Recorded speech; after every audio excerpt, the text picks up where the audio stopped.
रविवार देर रात भगवान वेणुगोपाल पुराने रंगजी मंदिर में ब्रह्मोत्सव के तहत भगवान घोड़े पर विराजमान होकर पुष्कर कस्बे में अपने भक्तों को दर्शन देने के लिए पहुंचे। देर रात सवारी के मंदिर परिसर में वापस पहुंचने से पहले 5 लुटेरों ने हजारों की भीड़ के बीच भगवान के गहने छड़ी चवर लूटकर भाग गए। दरअसल यह कोई लूट की घटना नहीं थी, बल्कि रामानुज संप्रदाय के मंदिरों में आयोजित होने वाले ब्रह्मोत्सव के तहत परकाल लीला का मंचन किया गया था, जिसमें परकाल स्वामी द्वारा भगवान के गहने चुराने और उनके पार्षदों द्वारा परकाल स्वामी को पकड़कर लेकर आने, उनके द्वारा क्षमा याचना करने पर अभय दान देने की लीला का मंचन किया गया था।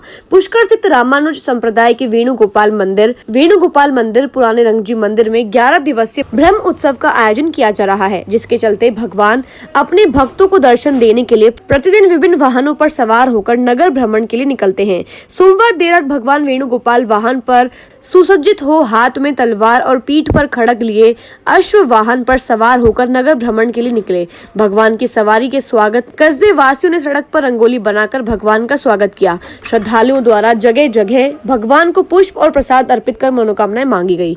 भगवान वेणुगोपाल की सवारी पुराने रंगजी मंदिर से वरा घाट, बद्री घाट, होलिका चौक होते हुए वापस मंदिर लौटी, जहाँ विशेष यज्ञ और हवन के बाद भगवान वेणुगोपाल की कुंभ आरती उतारी गई। पुष्कर के रामानुज संप्रदाय से जुड़े वेणुगोपाल मंदिर में परकाल लीला का मंचन किया गया। इस दौरान कस्बे के युवाओं ने परकाल स्वामी की लुटेरों का भेष बनाकर भगवान के गहने आभूषण चोरी कर लिए। भगवान का उत्सव कर रहे हैं, भगवान की छड़ी लेके भागते हैं, भगवान की माफी मांगते हैं, फिर सबको चोरों को पकड़ते हैं। लक्ष्मीनाथ समारंभम नाथया मुनिमध्यमाम अस्मदाचार्य पर्यंतम वंदे गुरु परंपराम।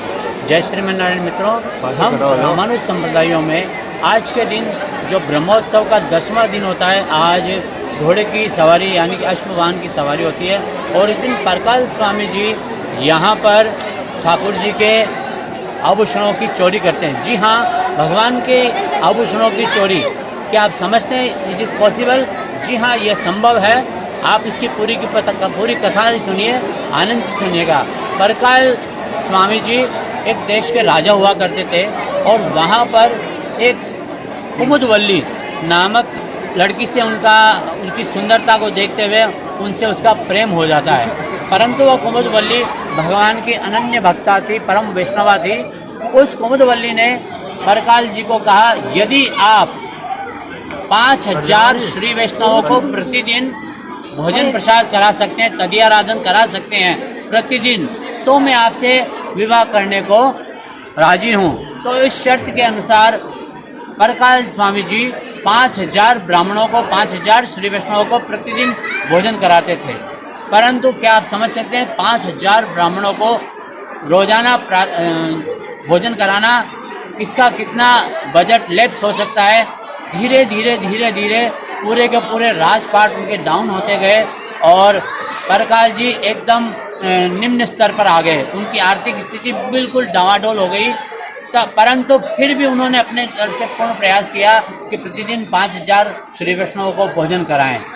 परंतु क्या होता है, जब धीरे धीरे स्थितियां डावाडोल हो जाती है तो एक दिन वह योजना बनाते हैं और भगवान को के यहाँ पर वैकुंठ धाम जाकर के वहाँ पर से चोरी करने की योजना बना देते हैं।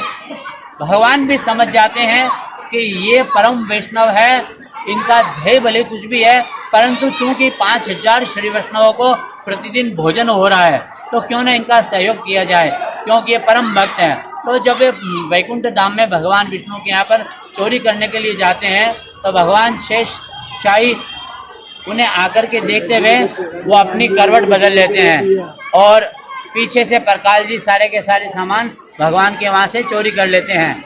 फिर भगवान करवट बदलते हैं और परकाल स्वामी जी भगवान के पीछे से जाकर के चोरी कर लेते हैं। इस प्रकार जब वे वहाँ पर से चोरी करते हैं और कुमुदवल्ली जी को जब यह ज्ञात होता है कि ये तो 5000 श्री वैष्णवों को प्रसाद तदीयाराधन कराने के निमित्त से भगवान के यहाँ भी चोरी करने लगे हैं और भगवान ने उनका सहयोग किया है, इस पर वे अत्यंत प्रसन्न होती हैं और परकाल स्वामी जी को वह वरण के लिए तैयार हो जाती है। परकाल स्वामी जी पुनः भगवान के पास में जाते हैं और वहाँ पर क्षमा प्रार्थना करते हैं। तो ये सारी की सारी लीला आपने आज यहाँ पर पुष्कर के वेणुगोपाल के मंदिर में आपने ये पूरी की पूरी लीला देखी है।